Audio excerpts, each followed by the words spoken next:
دوستان روزتون بخیر. امیدوارم که حالتون خوب باشه، خسته نباشید. به تمام بچهای رشته ریاضی که امیدوارم یک آزمون خیلی خوب و خفنی و پشت سر گذاشته باشن و آرزوی آرامش و سپری شدن بهترین مدل روز رو برای بچهای تجربی دارم تا اینکه فردا بتونن آزمونشون رو بهتر کنن. خب من دکتر لطافتی هستم، مدرس فیزیک و دانشجوی پزشکی دانشگاه تهران. در خدمت شما هستیم امروز با بررسی کامل سوالات درس فیزیک رشته ریاضی کنکور تیر ماه 404 که دقایقی میشه که سوال توسط سنجش اومده بیرون.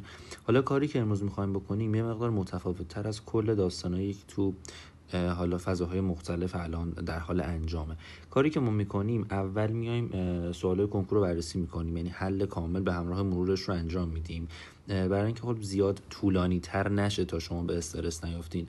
تو یک مرحله اولیه صرفا سوال رو به صورت تک به تک تو کانالی که ما براتون گذاشتیم ارسال میشه. وقتی که یک دور حل سوال رو به اتمام رسید، بعدش یک سری فایل های رو تحت عنوان فایل های پیش بینی برای شما میذاریم. به این شکل میشه که ما کادرهایی خواهیم داشت که شامل 3 بخشه.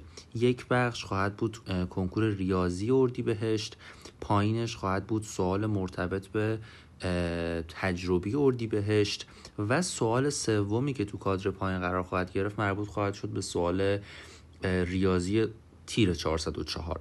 این سوال هایی که توی کادرن سوالات هم مبحث خواهند بود تا ما ببینیم که طراحی که تو 3 تا کنکور از یک مبحث سوال داده چجوری سوال داده و میریم پیش بینی میکنیم سوالی که فردا قرار از همین مبحث بده رو، چون این 3 تا واقعا میتونه برای ما منبع مناسبی برای پیش بینی فردا باشه. پس اول تو کانالمون سوال ها رو تک تک بررسی میکنیم، حل میکنیم، مرور میکنیم، مطالبش رو میگیم.